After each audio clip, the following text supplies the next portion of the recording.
pagi, saya akan sampaikan kepada Anda mengapa orang gagal dan mengapa orang berhasil. Ada 3 hal. Yang pertama yaitu ilmu tapi tidak masuk ke dalam hati. Yang kedua, ilmu tapi tidak saling melengkapi. Yang ketiga, ilmu tapi tiada aksi. Baik, saya akan jelaskan dulu 7 ilmu teori dasar yang harus kamu ketahui. Yang pertama adalah hidup harus punya jiwa yang luas dan rasa syukur.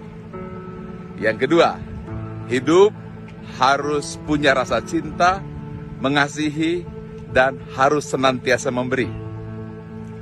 Yang ketiga, hidup harus punya visi. Yang keempat, hidup harus punya pegangan yang tinggi. Yang kelima, hidup harus beraksi.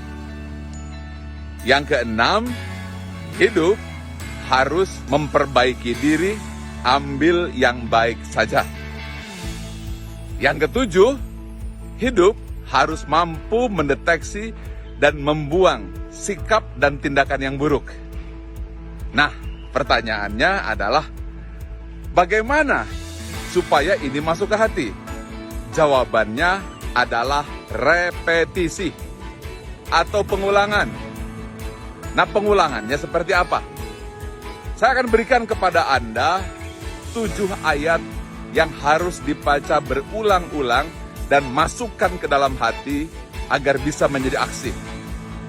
Yang pertama, ayatnya adalah setelah Bismillahirrahmanirrahim, Anda harus berjiwa luas.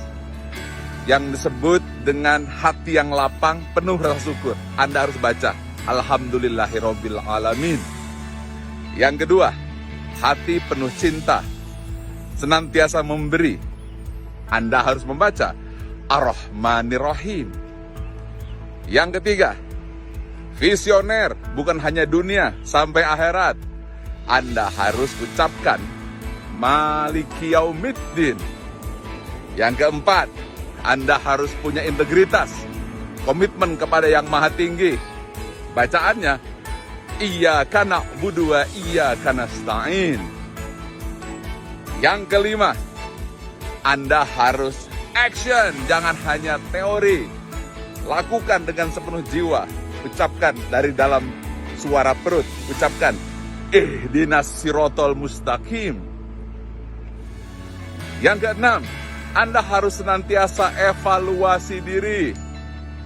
Mana hal-hal yang baik, seperti Kaizen. Ambil yang baik, buang yang buruk. Yang baiknya, ucapkan, Sirotol ladzina an'amta alaihim. Nah, yang terakhir, yang buruk-buruknya buang. Jangan diulang-ulang lagi. Bacaannya, Ghairil maghdubi alaihim waladhdallin. Amin. Baca berulang-ulang, khususnya dalam sholat. Tetapi, supaya menjadi aksi, jangan hanya di mulut, jangan hanya lisan, tapi dengan gerak. Itulah mengapa Anda harus berdiri, ruku, dan sujud, serta gerakan dalam sholat. Artinya, kata-kata harus dikombinasikan dengan tindakan. Maka dengan ini, Anda paham mengapa gerak, kata, dan fokus yang diulang-ulang akan melahirkan kekuatan sejati. Salam sukses selalu, salam sehat, penuh semangat, sharing dan bagikan ke semua orang. Mudah-mudahan pahala untukmu. Semangat pagi!